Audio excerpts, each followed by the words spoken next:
संतप्त मानस शांत हूँ, जिनके गुणों के गान में बेवर्धमान महान जिन विचरे हमारे ध्यान में। 12 भावना के संबंध में जो हमारी बहनों की गोष्ठी चल रही है वो बहुत अच्छी चल रही है, ऐसी रिपोर्ट मुझे मिलती रही है। पर मैं उस गोष्ठी को देख नहीं पाया, इसलिए मुझे डिटेल में ये पता नहीं है कि इसमें क्या क्या विषय बोला गया है। लेकिन आजकल हमारी बहनें बहुत अच्छी विद्वान हो गई हैं और वो बहुत गहराई से अध्ययन करने लगी हैं।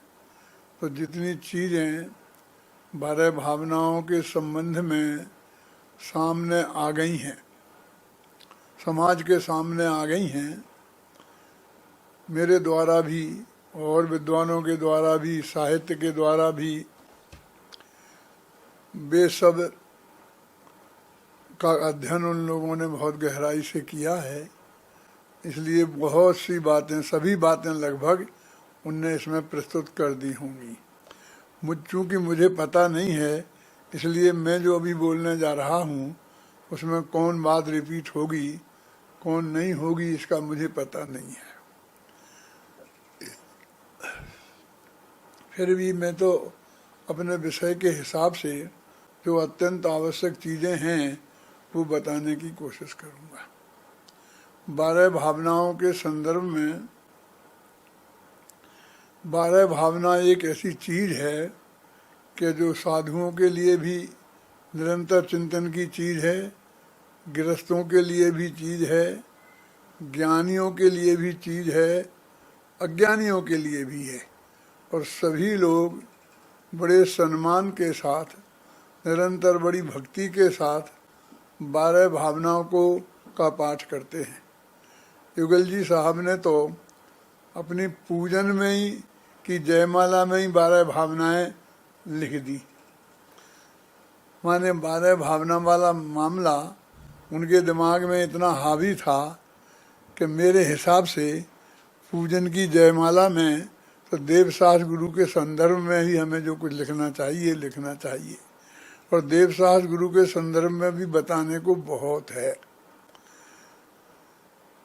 उसके बाद में मैंने जो पूजन लिखी उसमें एक विकल्प ये भी था कि देवसास गुरु के सच्चे स्वरूप को हम जयमाला के माध्यम से प्रकट करें।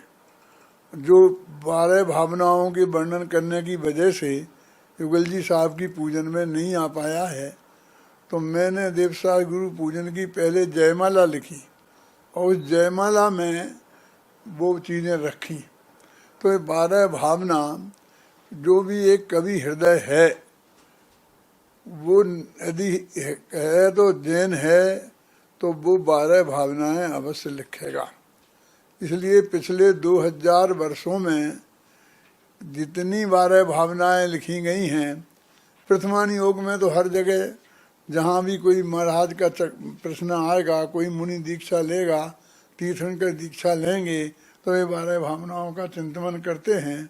तो हर ग्रंथ में प्रथमान योग के में तो कई जगह आपको 12 भावनाएं मिलेंगी ही, लेकिन स्वतंत्र रूप से भी 12 भावनाओं पर ग्रंथ लिखे गए।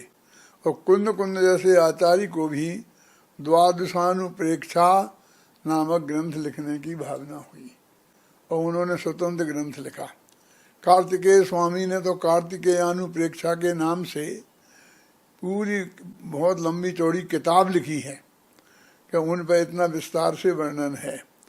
2000 वर्षों में साहित्य में जितना भी 12 भावना साहित्य है उसे इकट्ठा किया जाए तो एक बहुत बड़ा ग्रंथ बन सकता है। का दफा ऐसा प्रयास हुआ भी था। अजमेर से करीब 100-200 12 भावनाएं उन्होंने एक साथ प्रकाशित की थी, हिंदी की, संस्कृत की।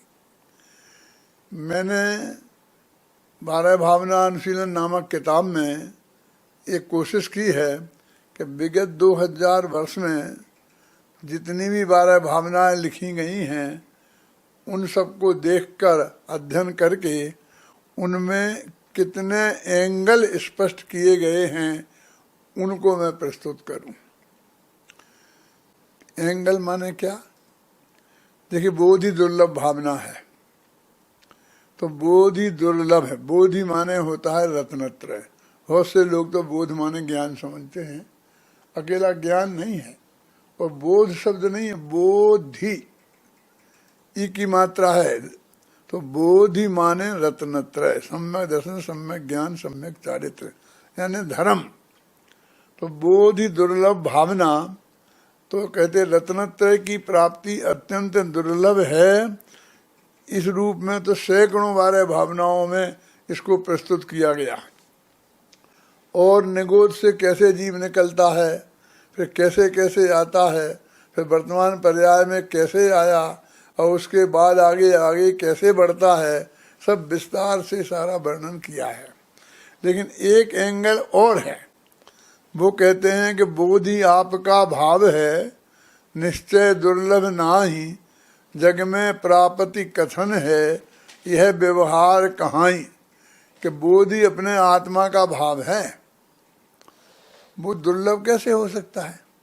आत्मा का जो भाव है वो आत्मा के लिए दुर्लभ कैसे हो सकता है? वो तो उसे सदा उपलब्ध ही है, सदा सुलभ ही है। बोधि आपका भाव है, और निश्चय से वो दुर्लभ नहीं है।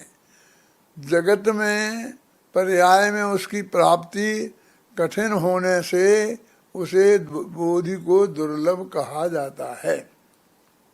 तो ये एंगल भी लोगों के ख्याल में नहीं था, पर बोधि की दुर्लभता ही सब बताते रहते थे, बोधि की दुर्लभता। और उसमें ये एंगल भी है कि बोधि सुलभ है, दुर्लभ नहीं है। ऐसे ही संसार भावना, अनित्य भावना, इनके संदर्भ में भी, अशरण भावना, इनके संदर्भ में भी यही चर्चा की जाती है कि सारी हमारा जो पर्याय है, मनुष्य पर्याय हमने पाई है, वो इसका जब मृत्यु आएगी तो मृत्यु के समय में इसे बचाने के लिए कोई शरण नहीं है, कोई नहीं बचा पाएगा। मणिमंत्र तंत्र बहु होई, मरते न बचावे कोई, राजा राणा छत्रपति, कोई भी बचा नहीं पाएगा। ये चिंतन ही ज्यादा चलता है। लेकिन एक चिंतन समय सार में ही कर्ता कर्म अधिकार की 72, 73, 74 गाथा में ये कहा कि अशरण तो ये आश्रय भाव हैं, भगवान आत्मा तो परम शरणभूत है। कर्म का उदय आए तो आश्रय भाव हो, और उसके बाद उसको समाप्त होना ही है। दुनिया की कोई ताकत उसे बचा नहीं सकती, वो समाप्त होगा, ये बताया है। तो आश्रय को अशरण बताया है, आत्मा को अशरण नहीं बताया। ऐसे कितने एंगल अनेक भावनाओं के बारे में जनागम में मिलते हैं, उनके बारे में चर्चा मैंने की है। जरा हम एक और गंभीरता से विचार करके देखें कि ये जो 12 भावनाएं हैं, इन 12 भावनाओं में दौलत राम भूधर दास जी की भावना पहले बहुत प्रसिद्ध थी। ये राजा राणा छत्रपति हाथिन के असवार, और मरना सबको एक दिन अपनी अपनी बार, बहुत प्रसिद्ध थी। हमारी जैन समाज में बच्चे बच्चे को याद हो जाती थी, माताएं बहनें बच्चों को याद करा देती थीं, माताओं बहनों को थी ही। और मेरे पिताजी रोजाना सुबह उठते थे तो अंदर में ये 12 भावना बोलते थे, तो सुनते सुनते हमें 5-6 वर्ष की उम्र से ही हमें भी वो याद हो गई थी। निरंतर उसका पाठ चलता रहता था, लेकिन उसका सही भाव हम कहाँ समझते हैं। जब हम ये पढ़ते हैं कि राजा राणा छत्रपति हाथिन के असवार, और मरना सबको एक दिन अपनी अपनी बार, तो हमारे चेहरे पर खेद के निशान होते हैं। कोई नहीं बच पाएगा। राजा राणा छत्रपति, उनके जमाने में राजा राणा हुआ करते थे, आज तो कोई राजा राणा है नहीं, है ना। आज यदि कहें तो आज के भी जो भी बड़े बड़े साधन से संपन्न लोग हैं, कोई भी नहीं बच पाएगा। और कोई मंत्र, बड़ी मंत्र तंत्र बहु होई, मरते न बचावे कोई, कोई नहीं बचा पाएगा। और हमारे चित्त में एक खेद पैदा हो जाता था कि हाय राम, कोई नहीं बचा पाएगा। जबकि दौलत राम जी ने शेढाला में अत्यंत स्पष्ट शब्दों में लिखा है कि न चिंतत सम सुख जागे, जिमी ज्वलन पवन के लागे। कि इन 12 भावनाओं के चिंतन करने से तो समता रूपी सुख जगता है। जैसे हवा लगे तो अग्नि जलती है, लेकिन यहाँ तो बुझती हुई दिख रही है। आनंद की धारा हमारे हृदय में पैदा होना चाहिए। खुद कुंदकुंदाचार्य देव ने अपनी 12 भावना की किताब में इसको आनंद जननी कहा है, मैंने आनंद को पैदा करने वाली कहा है। वैराग्य जननी कहा है कार्तिकेयान उपेक्षा में कार्तिकेय स्वामी ने। तो इसके चिंतन से वैराग्य आना चाहिए, आनंद आना चाहिए, हमारे चित्त पर प्रसन्नता दिखाई देनी चाहिए। लेकिन हम जब भी 12 भावना पढ़ते हैं तो हमें मौत दिखाई देती है। तो क्या कह रहे हैं, भूधरदास जी ने ऐसा लिखा है तो हम, भाई भूधरदास जी की कोई गलती नहीं है। जरा ध्यान से देखो, जरा थोड़ी गहराई में जाकर आप विचार करो कि लिखा ना, राजा राणा छत्रपति और हाथियों के जो असवार हैं, सवारी करने वाले हैं, मरना सबको एक दिन। मैं आपसे पूछता हूं इसका क्या अर्थ है? क्या सबको एक दिन मरना है? तो इसका अर्थ एक दिन नहीं है। लिखा भले ही एक दिन है, बढ़ जाते हैं जी अशोक जी, इसका अर्थ है एक ना एक दिन। देखिए बोल रहे एक दिन, और अर्थ क्या है कि एक ना एक दिन, यानी एक ना एक दिन किसी को मरना है। सबको एक दिन नहीं मरना है, घबराना नहीं, एकदम सब मर जाएंगे और पहले आ जाएगा, हैं? ऐसा नहीं है। सबको एक ना एक दिन मरना है। कि भाई साहब समझ में नहीं आया, तब वीर सागर कब मरना है? कहते अपनी अपनी बार, जब जिसका नंबर आएगा तब। अपनी अपनी बार का अर्थ सीधा सच्चा है, बार माने नंबर, इसका मतलब नंबर बंधे हुए हैं, माने डेट फिक्स है।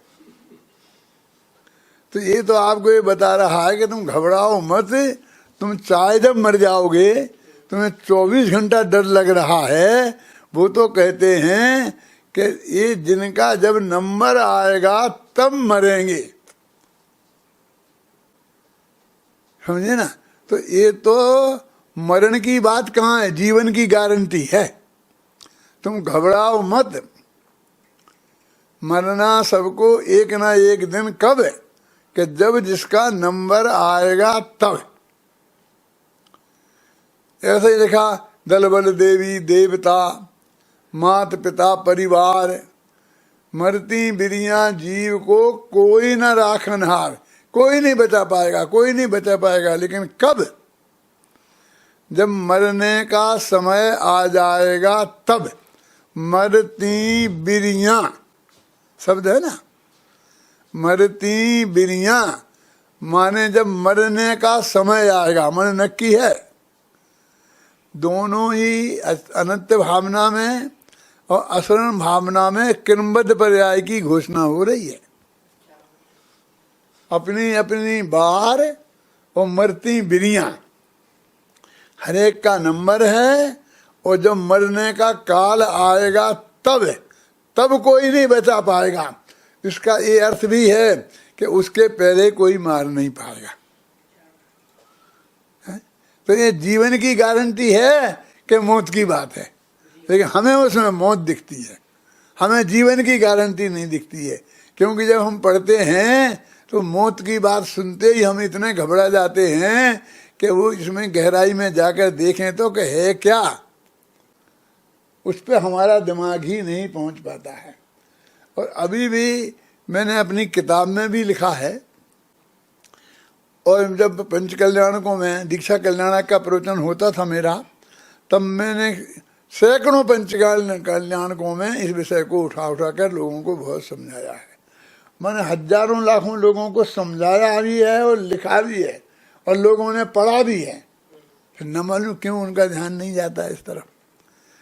वही 12 भावना की जब बात आती है तो बस रोना धोना शुरू हो जाता है। ऐसा लगता है कि जैसे कोई रोने धोने की, समाधि मरण के मामले में भी लोगों ने यही समझ लिया है।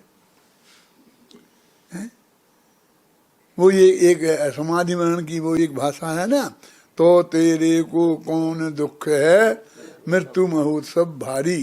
तो लोगों के दिमाग में घुस गया है कि मरना समय में बहुत तकलीफ होती है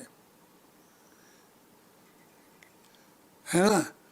और क्योंकि वो बता रहे कि देखो उन सुकुमार को ऐसा हुआ था, फलाने को ऐसा हुआ था, पांडवों को जला दिया था, फलाने को ये हुआ, तो तेरे को कौन दुख है मृत्यु महोत्सव भारी। वो दुखी दुखी का वर्णन है। मैं आपसे गारंटी से कहना चाहता हूँ, देखो ये कह रहा हूँ आप इतनी बड़ी सभा में भी, और ये टीवी पे भी जाएगा मैं जानता हूँ, फिर भी मैं कह रहा हूँ कि समाधि मरण अनंत आनंद दशा का नाम है।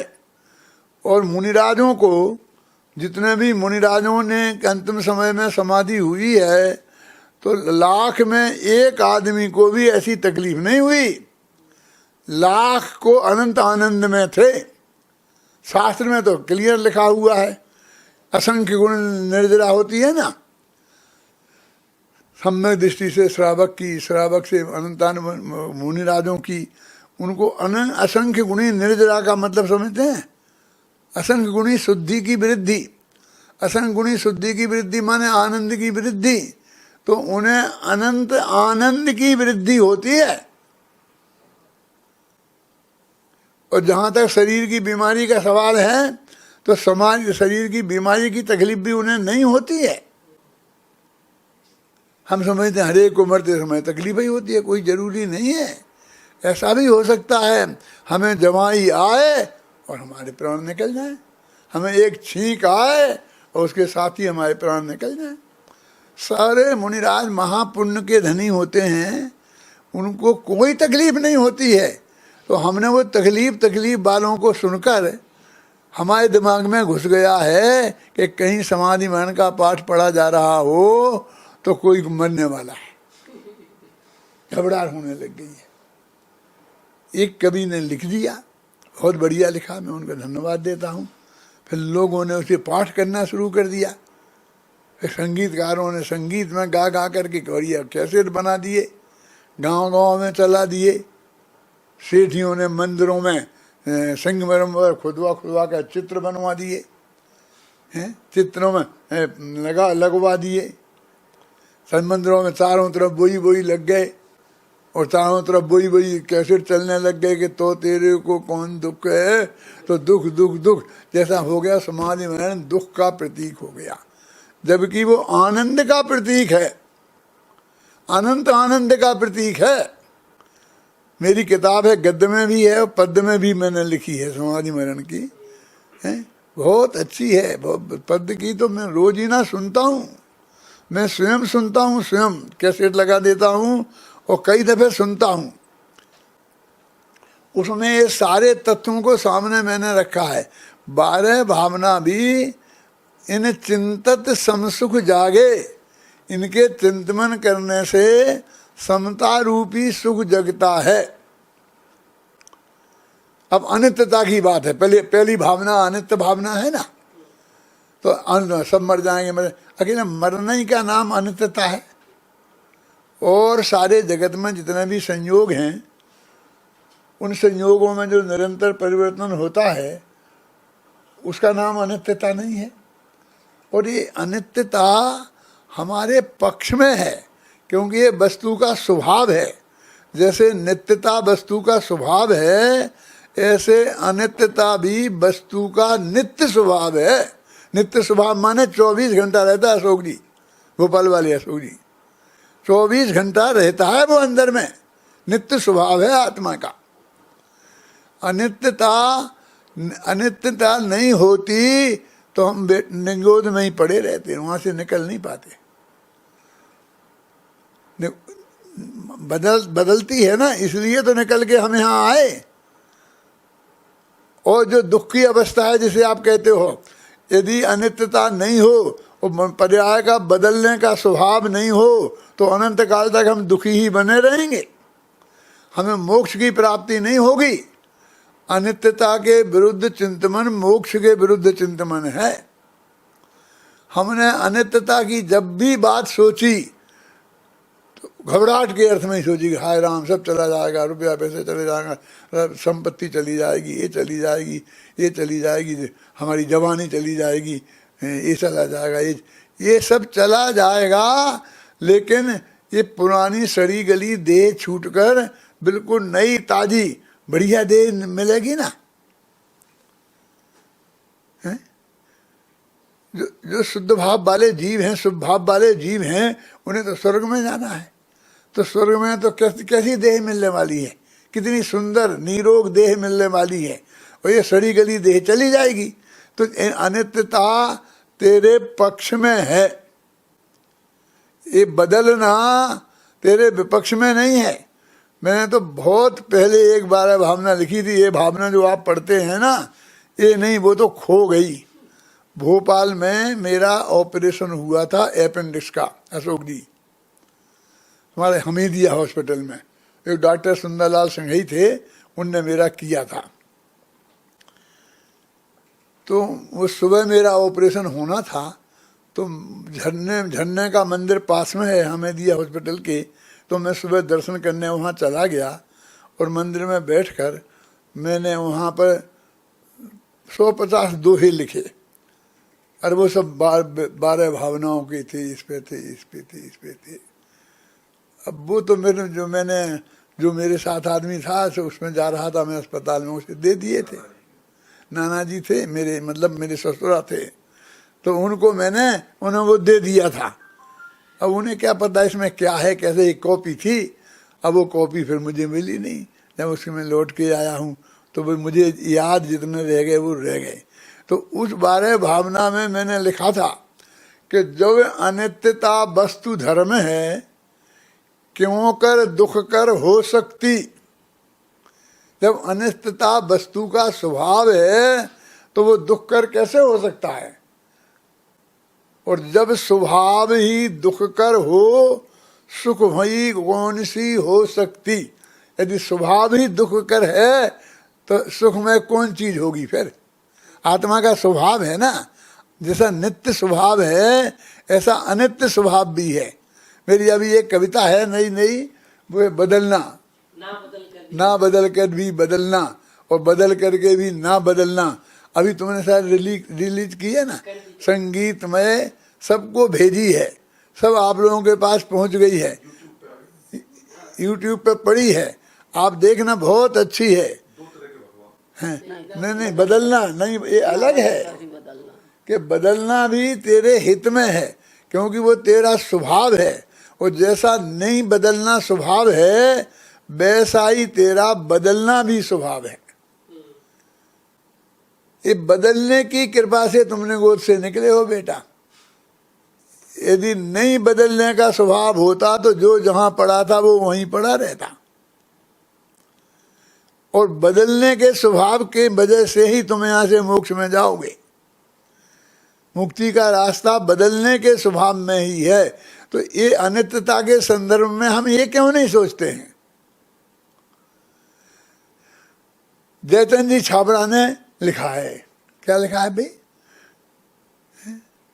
पर्याय थिर है कौन, क्या द्रव्य रूप कर सर्व थिर, पर्याय थिर है कौन, द्रव्य दृष्टि आपा लखो, पर्याय नय कर गौन। जब मैंने अपनी बालवोत पाठमालाओं में जयचंद जी छाबड़ा की ये 12 भावना रखी और राधा राणा वाली नहीं रखी। तो पंडित फूलचंद जी सिद्धांत शास्त्री ने मुझे टोका कि आपने वो क्यों हटा दी, वो बहुत लोकप्रिय थी, सारी दुनिया को बच्चे को याद थी, और आप ये क्यों रख रहे हैं। मैंने कहा इसमें नया एंगल है, कि नया एंगल है लेकिन वो एंगल बहुत अच्छा है। मैंने कहा देखो सबको याद तो ये भी हो जाएगी, वो बालबोध पाठमालाओं में थी इसलिए सबको याद हो गई थी, इसे रखेंगे तो ये भी हो जाएगी, लेकिन ये दूसरा एंगल किसी के ख्याल में ही नहीं है, ये भी ख्याल में आना चाहिए क्या। और जो अनित्यता वस्तु का स्वभाव है तो वो कभी दुख कर नहीं हो सकता है। जब मैं पारोली में रहता था, हेडमास्टर था एक स्कूल में, 16-17 वर्ष की उम्र में, सब अच्छा क्या नाम बढ़ जाता है जी, तो मैंने वहाँ एक कविता लिखी थी, वो भी कहीं पढ़ी होगी शायद, अभी छपी नहीं है कि छप गई मुझे पता नहीं। उसमें लिखा था, हम निस्दिन मरते रहते हैं, पल पल करके छिन छिन करके दिन रात गुजरते रहते हैं, हम निस्दिन मरते रहते हैं। कविता क्या थी, पल पल करके छिन छिन करके दिन रात गुजरते रहते हैं, हम निस्दिन मरते रहते हैं। अब देखो अगली पंक्ति, उत्पाद नाश जब वस्तु धर्म है, जब उत्पाद भी वस्तु धर्म है और नाश भी वस्तु धर्म है, उत्पाद भी वस्तु धर्म है और व्यय भी वस्तु धर्म है। तो उत्पाद, किसी का जन्म होता है तो हम खुशी, उत्पाद देखकर खुशी और व्यय देखकर रो पड़ते हैं, जन्म देखकर खुशी और मृत्यु देखकर रो पड़ते। जब दोनों ही वस्तु का धर्म है,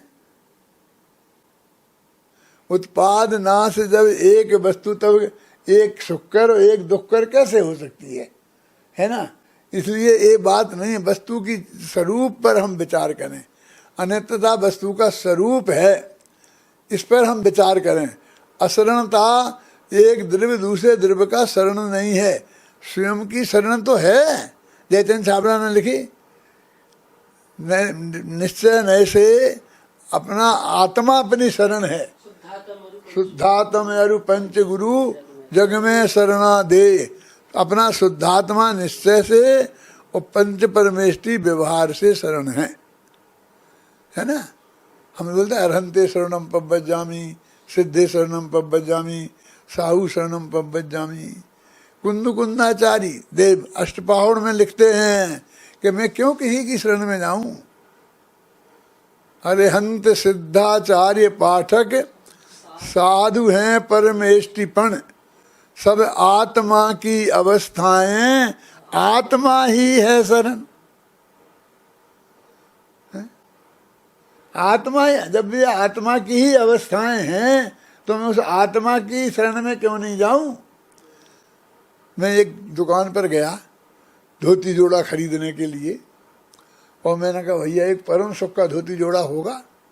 बोले पंडित जी तुम्हें धोती जोड़ा भी परम सुख का चाहिए। मैं कहा हम परम शुद्ध निश्चय नए वाले हैं हमें सब चीज वो बिल्कुल परम सुख की वाली चाहिए। उन्होंने कहा बैठो बैठो बैठो, पंडित जी को चाय बुलाओ।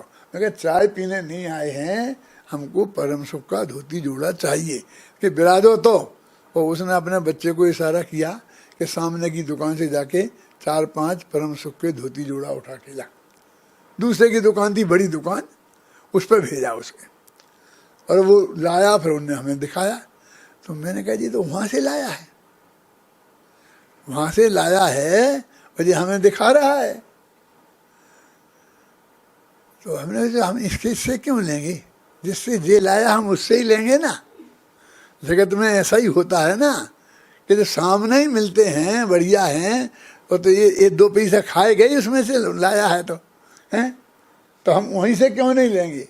तो ऐसे ही कि जिस भगवान आत्मा में से ये 5 पर्यायें निकली हैं, अरहंत सिद्धाचार्य उपाध्याय व साधु की, इनकी शरण में हम क्यों जाएं। ये तो पर की पर्यायें हैं, अपना आत्मा की शरण में क्यों नहीं जाएं। मैंने अभी इसमें जो नई नई कविताएं लिखी ना, उसमें एक बात ये भी लिखी है कि पंच परमेष्टि तो शरण है ही नहीं, पर परमेष्टि तो शरण है ही नहीं, और अपनी परमेष्टि पर्याय। दो तरह है ना, पर अपनी परमेष्टि पर्याय जो अभी है नहीं, भविष्य में प्रकट होने वाली हैं अपने में, अंदर में, तो कि वे अभी नहीं हैं, वे तो हमारी है नहीं क्योंकि वे पर की हैं, और वे हमें हैं तो अभी अभी नहीं हैं।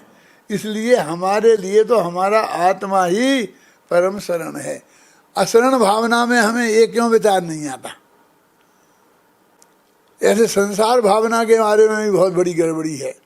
संसार और लोक को दुनिया एक समझती है, जगत संसार लोक, जबकि लोक भावना 10वीं भावना है ना, लोक बोधि दुर्लभ और फिर धर्म 10वीं भावना है, और संसार 3री भावना है। तो दोनों में क्या फर्क है? बहुत बड़ा फर्क है। संसार देखो, संसार तो जीव की विकारी पर्याय का नाम है। मैंने तो ऐसे पंक्ति लिखी है उसमें, संसार में हम हैं नहीं, संसार मेरे भाव में। हम संसार में नहीं हैं, संसार हमारे भावों में है। संसार है पर्याय में, संसार है पर्याय में। संसार में हम हैं नहीं, संसार खुद पर्याय है। और वो तो जाने, असार तो वो है संसार, हम तो परम सारभूत पदार्थ हैं। सार पदार्थ आत्मा आया था ना, अपना भगवान आत्मा तो परम सारभूत है। ये चिंतन हमारी समझ में क्यों नहीं आता? एकत्व और अन्यत्व भावना, ये इस पे पूरा समय सार लिखा गया है। समय सार में 2 ही भावनाएं हैं, एकत्व भावना और अन्यत्व भावना। क्या है, कहाँ लिखा? तम एयत विभत्तम दाये जम अप्रणो सुविहीण। मैं उस एकत्व विभक्त भगवान आत्मा को समझाऊंगा। तो एकत्व और विभक्त लिखा ना, तो एकत्व माने एकत्व भावना, और अन्यत्व माने विभक्त माने अन्यत्व भावना। तो ये 2 भावनाओं में 12 भावनाएं लिखें तो उसमें पूरा समय सार एकत्व और अन्यत्व भावना में आ जाता है। मैं तो, हम तो एकत्व भावना में भी रोना ही रोना चालू है। आप अकेला अब तरे मरे अकेला हो, यों कब हुआ जीव को साथी सगा न कोई। क्या चाहता है? किसका साथ चाहता है? काय में साथ चाहता है? जीवन में मरण में साथ चाहता है। दादाजी आपका माइक म्यूट हो गया है, एक बार 1 मिनट 1 मिनट। क्या हो गया भैया? दादा का माइक म्यूट कीजिए। वो नेट चला गया था बीच में। हाँ दादा बोलिए, चालू बोलिए दादा चालू। देखो मैं क्या समझा रहा था? एकत्व, काय में साथ चाहिए, मरने में काय में साथ चाहिए तेरे को, जीवन जन्म में और मरण में। अरे तू मनुष्य पर्याय में आया है। तीर्थंकर तो अपनी माँ के अकेले ही पैदा होते हैं, अकेले ही हुए। यदि तुझे साथ चाहिए था तो कुकरी सुकरी के पेट में जाता तो 5-7 साथ में पैदा होते। कि नहीं, 5-7 के साथ से क्या होता है? क्यों? तो सर्पणी के पेट में जाता तो लाखों एक साथ पैदा होते हैं, जानते हो आप? सर्पणी कुंडली मारकर बच्चे देती है, और जितने बच्चे पैदा होते हैं लाखों, उनको खुद ही वो खा जाती है क्योंकि इतनी भूखी होती है। और बच्चे पैदा होते ही भागते हैं जान बचा के, मिट्टी में घुस जाते हैं, रेत में। ऐसे 10-5 बच जाते हैं, बाकी को तो वो खा जाती है। ऐसी माँ मिलती है लाखों, जब जिनके पैदा होते हैं इनके साथ में। और दुनिया में इतने सांप इसलिए हैं कि वो जो बच गए। वो चाहिए तुझे लाखों साथ में पैदा होने कि लाखों से भी क्या होता है, एक लोकसभा का चुनाव नहीं जीत पाएंगे। तो क्या चाहिए, कितने साथी चाहिए? एक जगह ऐसी भी है कि अनंत जीव तेरे साथ जन्मेंगे और तेरे साथ मरेंगे, जिसका नाम क्या है? निगोद। तो साथ की भावना निगोद की भावना है और अकेलेपन की भावना मोक्ष की भावना है। ले दौलत प्राण प्रिया को तू मुक्ति ना जाने पावेगा, यदि एकाकी चल पड़ा नहीं तो यहीं खड़ा रह जाएगा। समझ लेना, मोक्ष में अकेला ही जाना पड़ता है। इसको तो मोक्ष में भी परिवार के साथ जाना है, हैं? न मालूम कैसी कैसी भावना है। लोग जैसे हम तो गुरुदेव के साथ टोले के टोले में मोक्ष जाएंगे। इस टोले के टोले में मोक्ष जाओगे? ये टोले मोक्ष में टोले के टोले नहीं जाते हैं। 6 महीनों और 8 समय में 608 जीव जाते हैं? वो भी कितने सारे 2.5 द्वीप में जहाँ जहाँ से मोक्ष जाते हैं ना, उनमें 6 महीना में साथ साथ कैसे जाओगे? साथ साथ जाने का कहीं कोई प्रावधान नहीं है। साथ की भावना संसार की भावना है, ये साथ के का मार्ग नहीं है जैन धर्म में। हमको तो एकत्व भावना और अन्यत्व भावना, मैंने तो एकत्व भावना के लिए लिखा है कि लो चलो अरे चैतन्य राज आया ऐरावत हाथी है। ये पंक्तियां जो मैं बोल रहा हूँ वे कहाँ की हैं? जो 12 भावना खो गई है वहाँ की हैं, वो पूरी नहीं। जब मैंने पहले बहुत खोजी 12 भावना के लिए, जब वो मुझे नहीं मिली तो मैंने कहा अभी दूसरी लिखते हैं। क्योंकि वो याद कर करके लिखने की कोशिश की तो नहीं बना, फिर दूसरी दफे लिखी तो दूसरी ही लिखी गई पूरी। वो जो आप लोग पढ़ते हैं है ना, 48 छंद वाली है ना, भक्तामर के भी 48 छंद हैं, उसके भी 48 छंद हैं, है ना। तो वो उसके ये पंक्तियां मुझे याद हैं जो मैंने ऑपरेशन में जाने के पहले, ऑपरेशन कब 22 वर्ष की उम्र में हुआ था मेरा वो ऑपरेशन, अभी मैं 85 वर्ष का हो गया हूँ, तब की बात बता रहा हूँ। तब लिखी थी वो भावनाएं। 63 साल हो गए। एकत्व तो हमारा साथी है, जो चढ़ो अरे चैतन्य राज आया ऐरावत हाथी है। ये एकत्व तो हमारा साथी है मोक्ष में। ऐरावत हाथी पे बैठ के जैसे जाता है तीर्थंकर, ऐसे तुम इस पे ऐरावत हाथी के समान है। अकेलापन दुर्भाग्य नहीं है, अकेलापन हमारा सौभाग्य है, हैं? ये हमें समझ लेना चाहिए अच्छी तरह से। तीर्थंकर अपनी माँ के अकेले ही पैदा होते हैं, है ना। मोक्ष का मार्ग अकेले का ही रास्ता है। तो एकत्व भावना में जो ये एंगल है, हम ये नहीं, अन्यत्व भावना में मैं सबसे भिन्न हूँ, सारे जगत से भिन्न हूँ, अपने राग द्वेष भावों से भी भिन्न हूँ, यहाँ तक कि सम्मत दर्शन ज्ञान चाहते पर्याय से भी भिन्न हूँ, यहाँ तक कि केवल ज्ञान की पर्याय से भी भिन्न हूँ। ऐसा त्रिकाली ध्रुव जो भगवान आत्मा है, उस वो एकत्व भावना की बात है। एकत्व यदि ये 12 भावना पर विस्तार से लिखा जाए तो इतना विषय तो मेरे ही दिमाग में है कि 100-200 पेज की किताब बन जाए, छंदों में ही बन जाए, छंदों में ही। एकत्व भावना और अन्यत्व भावना में इतना दूर है।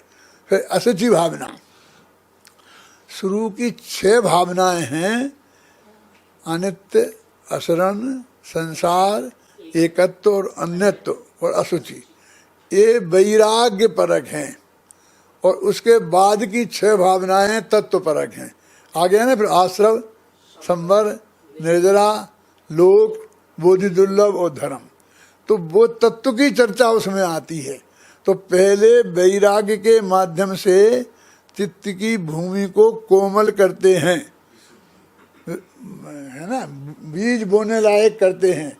फिर तत्व ज्ञान की चर्चा करके उसमें बीज डालते हैं। यदि ऐसी जमीन में बीज फेंक दिया जाए तो वो उगेगा नहीं। तो ये वैराग्य की भूमि, वैराग्य की पोषक भावनाएं हैं। और फिर देखिए असुचि भावना, कि जो सारे संयोग जितने हैं वो आश्रव भाव अपवित्र हैं, ऐसा लगा ना। यहाँ तो ये चर्चा की देह की अपवित्रता की, लेकिन वो कहते समय साथ में लगा आश्रव भाव असुचि हैं, अपवित्र हैं, और तेरा भगवान आत्मा परम पवित्र है। तेरा बेकार अपवित्र है, पर की अपवित्रता की कोई बात ही नहीं है। और फिर देह की बात की लिखी, तो मैंने कहा देखो भाई, इस देह के संयोग में जो वस्तु पल भर आएगी वह भी मलन मल मूत्रमय दुर्गंधमय हो जाएगी। ये हमारा शरीर बहुत अच्छा है ना, हमारे मुंह को हम बहुत शुद्ध मानते हैं ना, क्यों? 100 दफे कुल्ला करो और कोलगेट के सुरक्षा चक्र से इस मुंह को परम पवित्र बना लो, और फिर मुंह में पानी भरो और किसी के ऊपर बुलक दो, देखो क्या होता है। मेरे ऊपर जूठा पानी क्यों डाला? कि पानी जूठा का है, मैंने तो 100 दफे कुल्ला किया था। ये मुंह 100 दफे कुल्ला करने के बाद में जूठा ही रहता है, उसके बाद भी पानी पियोगे तो पानी जूठा हो जाता है, और पानी सारी दुनिया को पवित्र करता है। मलिन वस्तु हर लेत सब जल स्वभाव मल छीन, सारी मैली वस्तुओं को हरण कर लेता है। जल का स्वभाव तो मल को छीन करने वाला है। कपड़ा को धो लो, जो भी चीज करो, तो नहा लो तो साफ हो जाता है ना। लेकिन ये मुंह ऐसा है कि इसमें डालो तो पानी जूठा हो जाता। सारी दुनिया के जूठन को पानी ठीक करता है, और इस मुंह के संयोग में आने से वो पानी भी जूठा हो जाता है। इतना अपवित्र है हमारा ये मुंह, जिसकी पवित्रता की तुम इतनी बातें करते हो। कोई भी चीज बढ़िया से बढ़िया, शुद्ध अठपहरा घी, हाथ चक्की का आटा, कुएं का पानी, उससे बढ़िया हलवा बनाओ, परम पवित्र हो गया ना। मुनिराज भी खा सकते हैं, ये शोध वाली माताएं बहनें भी खा सकती हैं। वो हलवा 1 सेकंड को मुंह में रखो और फिर वोमिटिंग हो जाए और बाहर निकल आए तो कोई उसे खाएगा?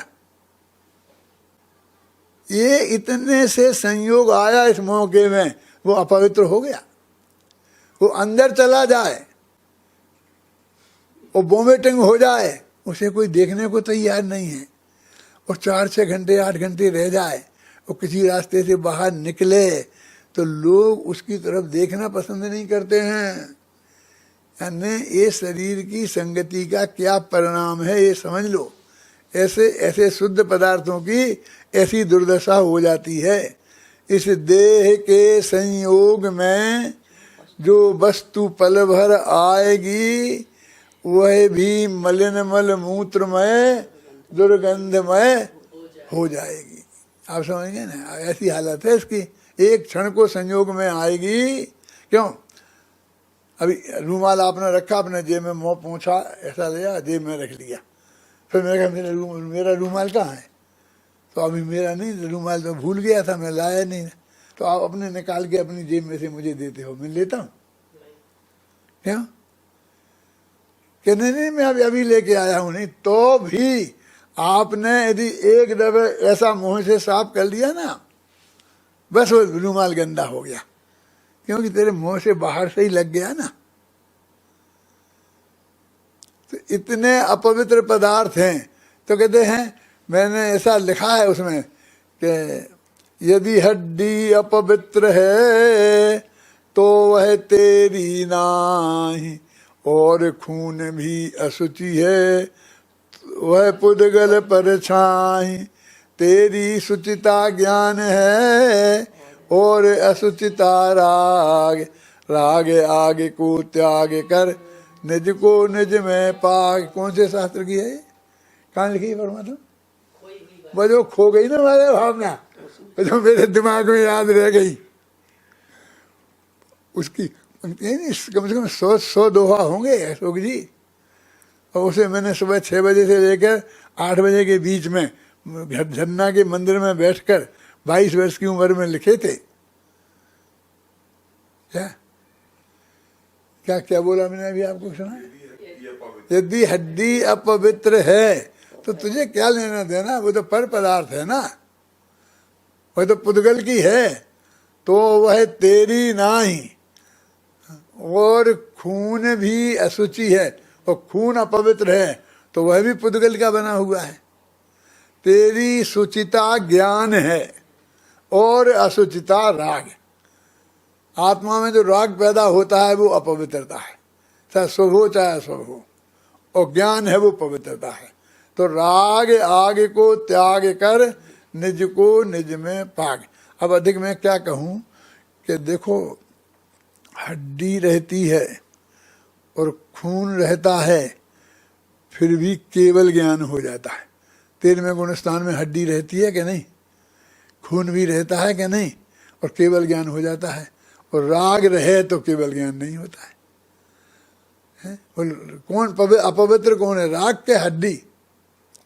क्या ही बात करते हो, वो तीर्थंकरों की हड्डी तो वज्र की होती है, और वो तीर्थंकरों का खून तो दूध जैसा होता है। अरे भाई, खून दूध जैसा हो चाहे पानी जैसा हो, खून तो खून है ना। हड्डी तो हड्डी है, वो कितनी ही मजबूत हो, लेकिन हड्डी पना का उल्लंघन तो नहीं करती है। लेकिन वो हड्डी ने तेरा बिगाड़ा क्या है? वो ये युगल जी की पूजन में आता है, पूजन में कौन सा आता है, सम्राट महाबल सेनानी उस क्षण को टाल सकेगा क्या, असरण मृत काया में जीवन डाल सकेगा क्या। तो मैंने इस पर पैरोडी लिखी थी। पैरोडी तो समझते हैं ना, बढ़ जाता जी तो समझते ही होंगे, बहुत से लोग और भी समझते होंगे। एक पैरोडी क्या होती है, एक कवि लोग बनाते हैं ना, इसकी पुरानी जो बड़ी बड़ी कविताएं होती हैं प्रसिद्ध बड़े बड़े कवियों की, तो उनके ऊपर बनाते हैं। तो मैंने इसमें ऐसा लिखा था, सम्राट महाबल सेनानी उस क्षण को टाल सकेगा क्या। तो मैंने लिखा था कि उस क्षण को कबलित किया आज तक बतला तेरे किस क्षण को। कौन से क्षण की बात करता, वो मृत्यु की। वो मृत्यु वाले क्षण ने तेरे कौन से अंग को खा लिया है, हैं? क्या तू कहता है कि ये उस क्षण को तू नहीं टाल सकेगा, लेकिन तुझे टालना क्यों है, क्या करना। उस क्षण ने कबलित किया आज तक बदला तेरे किस कण को, तेरे किस कण को खाया है उस क्षण ने, क्यों उससे तुम क्यों उसके पीछे पड़ा है। ऐसे पूरे जो है ना, उसकी पूरी पैरोडी लिखी थी।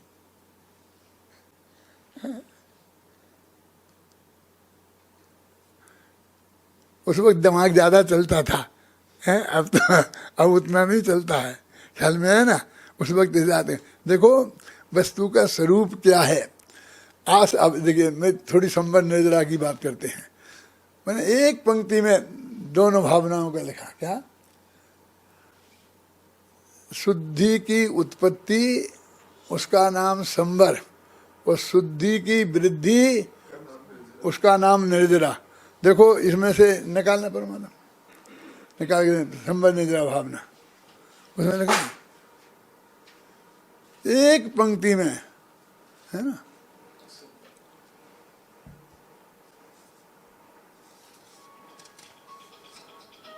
देखो, शुद्धात्मा की रुचि संवर साधना है निर्जरा, ध्रुवधाम निज भगवान की आराधना है निर्जरा। निर्मल दशा है निर्जरा, निर्मल दशा है निर्जरा, निज आत्मा की ओर बढ़ती भावना है निर्जरा। शुद्धात्मा की रुचि संवर है और शुद्धात्मा की साधना निर्जरा है। शुद्धात्मा की रुचि संवर साधना है निर्जरा, और फिर नीचे की पंक्ति पढ़ो, निज आत्मा की ओर बढ़ती भावना है निर्जरा। अपने आत्मा की ओर जितनी हमारी भावना जितनी बढ़ रही है, उसमें अपनापन, उसमें रुचि, उसका ध्यान जितना बढ़ रहा है, उतनी निर्जरा होती है। ये कर्म खिरते हैं, फलाने कर्म आते हैं, ऐसे करते हैं, वे खिरते होंगे, वो तो द्रव्य निर्जरा है, वो तो पुद्गल का काम है, हमारे उससे क्या लेना देना है। ये आत्मा की निर्जरा क्या है। देखो, मुझे बोधि दुर्लभ भावना के बारे में तो मैंने बताया, बोधि दुर्लभ और धर्म भावना ये क्या है। देखो, बोधि माने धर्म, समझे ना, और धर्म माने बोधि, ये दोनों पर्यायवाची शब्द हैं। क्यों, बोधि माने रत्नत्रय, रत्नत्रय धर्म है। तो धर्म और धर्म दुर्लभ। अब फिर पहले आ गई बोधि दुर्लभ, माने धर्म दुर्लभ भावना, और फिर बाद में आया धर्म। उन्होंने कहा धर्म की प्राप्ति अत्यंत दुर्लभ है, तो भैया दुर्लभ है तो वो धर्म क्या है ना? धर्म की प्राप्ति यदि अत्यंत दुर्लभ है तो वो धर्म है क्या है? तो वो धर्म के उसमें बताया है। देखो आपने जितनी भावनाएं पढ़ी होंगी तो कि निगोद से निकला, फिर त्रिस पर्याय में आया, फिर इस पर्याय में आया, इस पर्याय में आया, वो सारा रोना वहां से रोया मनुष्य पर्याय तक आने का। मैंने कहा अब हम तो मनुष्य तो हो ही गए ना, मनुष्य पर्याय में तो आ ही गए ना, पुराना रोना काहे को रोते हो?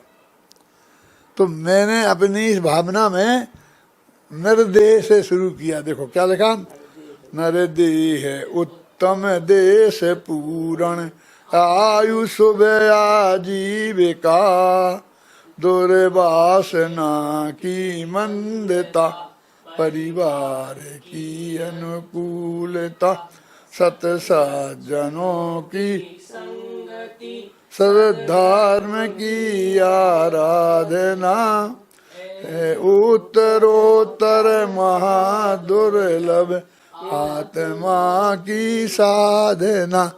नरदेह में तो हम आ ही गए, तो पुराना रोना नहीं रोना। अब कहते हैं मनुष्य के देह मिल गई, ये बहुत बड़े भाग्य की बात है। अब फिर दूसरा नंबर किसको दिया? उत्तम देश। हमारे महापुण्य के उदय से ये भारतवर्ष में हमारा जन्म हुआ है, तो ये भी हमारा कुछ है, ये भारत भी हमारा कुछ है कि नहीं है? हमारे पुण्य के उदय से मिला कि नहीं मिला? यदि आज अरब बेजान में पैदा हो गए होते तो कैसे बम पड़ रहे होगे हमारे माथे पे। यदि हम समझ लो इराक में पैदा हो गए होते तो क्या दुर्दशा हमारी हो रही होती। तो ऐसा देश मिला हमको शुद्ध सात्विक, तो क्या उत्तम देश, फिर पूर्ण आयु, जन्म होते ही पैदा हो जाते हैं, माँ के गर्भ में ही नष्ट हो जाते हैं, फिर 2-4 वर्ष की उम्र में मर जाते हैं, हजारों जीव देखते हैं ना।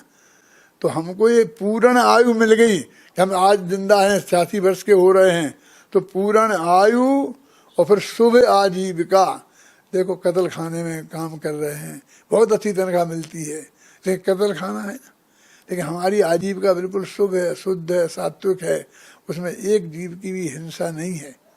तो ये शुभ आजीविका भी हमारे पुण्य के उदय से हमें मिली है। और फिर दुर्वासना की मंदता नहीं होती तो ये तत्व की बात सुनने हम नहीं आते। फिर परिवार की अनुकूलता, ये भी बहुत बड़ी बात है। पंडित गोपाल दास जी बरैया को प्राप्त नहीं हुई थी तो नहीं हुई थी। कितनी तकलीफ का काम है। पति कहे कि सम्मेद शिखर चलो, पत्नी कहे कि नहीं कश्मीर जाना है। पत्नी कहे कि सम्मेद शिखर चलो, पति कहे कि नहीं घूमने कश्मीर जाए। दोनों की रुचि एक सी हो, ये भी बहुत बड़े भाग्य की बात है। अपने बच्चे, माँ बाप सब एक सी भावना वाले हों, ये भी कोई साधारण बात नहीं है। जिसको ये प्राप्त नहीं हुई है और जो घर में अकेली ही रुचि वाला है, और सारे लोग विषय कसाय की और पैसे की रुचि वाले हैं, उनसे पूछो कितनी तकलीफ है उनको।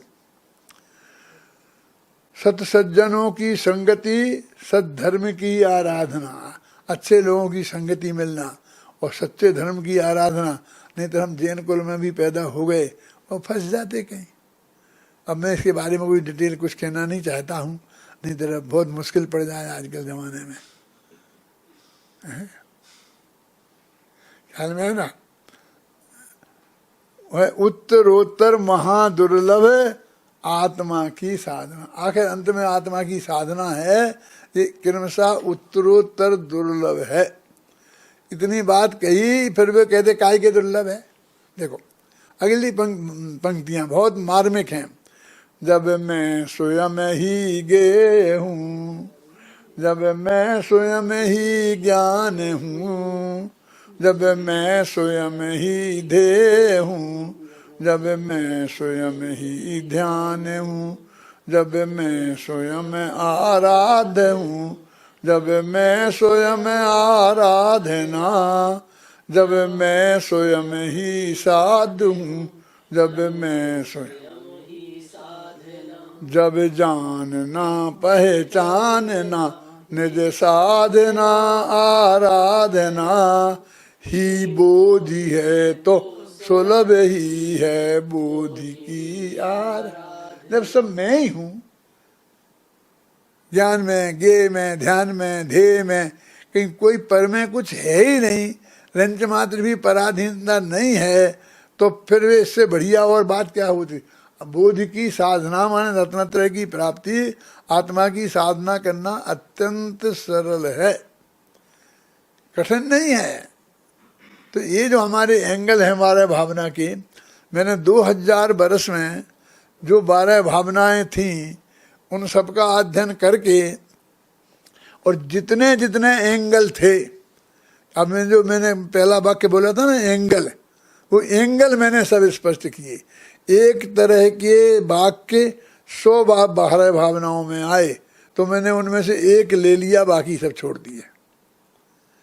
पढ़ी तो मैंने हजारों बारह भावनाएं हैं, ऐसा नहीं है, लेकिन एक तरह का एक ले लिया।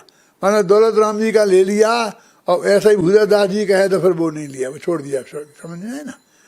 लेकिन दो नया एंगल है, जैसे जयचंद जी छाबड़ा के नया एंगल थे तो मैंने वो उसमें रखे, ख्याल में आया ना। तो वो सारे एंगल 2000 वर्ष में जो मिलते हैं वो मैंने इसमें इकट्ठे करने की कोशिश की है। देखो ये जो चित्र था ना, ये चित्र बनाया है, आप लोगों ने देखा होगा इस किताब पर। तो ये मैंने विद्यासागर जी को भेंट की थी, तो उन्होंने हाथ नहीं छुआ, नहीं था, हाथ में नहीं ली कि रख दो रख दो, तो मैंने रख दी।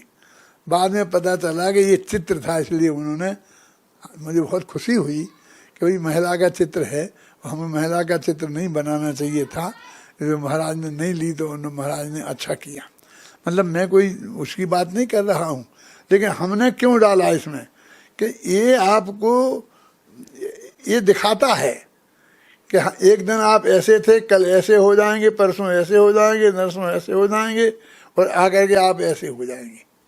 ये कई अवस्थाओं में आप बदलते बदलते आपके ये स्वरूप हो जाएगा, ये बताना। फिर हमने बाद में ये कोशिश की पुरुष पे, इधर से ऊपर से है ना, ये बच्चा है, फिर बाद में बड़ी के। ये मैंने साप्ताहिक हिंदुस्तान में देखा था ऐसा चित्र, धर्म युग साप्ताहिक हिंदुस्तान में, और फिर मैंने उसे लेकर के अपने घर में लगा दिया था। तो मेरे घर में वो 20 वर्ष तक लगा रहा, और उसी के आधार पर समझ लो मैंने ये नकल मारी थी, ये बनाया था, ये आइडिया इसमें लिया था। तो ये 12 भावनाओं के संदर्भ में हमको बहुत गहराई से चिंतन करने की आवश्यकता है। ये बहनों ने इस पर एक सेमिनार रखा, और मैंने सुना है कि बहुत अच्छा, सब बहनें बहुत अध्ययन करके बढ़िया बढ़िया बोला। अब तो विद्वानों में ये कहते परसेंटेज 30%, 25, काय के परसेंट ने। अब तो तुम सोचो तुम्हें परसेंट में रहना है, 2-5% तुम्हें मिल जाए तो मिल जाए, नहीं तेरी बहनों की हाथ में सारी पढ़ाई जाने वाली है, ये सोच लो अच्छी तरीके से। बहुत अच्छा उनने बोला है, मैंने सुनने की बहुत इच्छा थी, लेकिन कुछ संयोग परिस्थितियाँ ऐसी बन गई कि मैं उस पूरे सेमिनार को सुन नहीं पाया। इसलिए मैंने जो आपको बातें बताई हैं उनमें बहुत सी बातें आपकी कई बहनों ने इस बीच में स्पष्ट कर दी होंगी, मैं जानता हूँ। फिर भी मेरे पास कोई उपाय नहीं था, इसलिए मैंने आपको ये बात कही। मैं आज भी मेरे पास समय नहीं था, कई परिस्थितियों में फंसा हुआ हूँ, तो इसलिए फिर मैं आ गया और मैंने आपके सामने जो कुछ भी 12 भावनाओं के संबंध में प्रस्तुत किया है, आपको अच्छा लगा होगा। ऐसी भावना के साथ मैं अपनी बात समाप्त करता हूँ।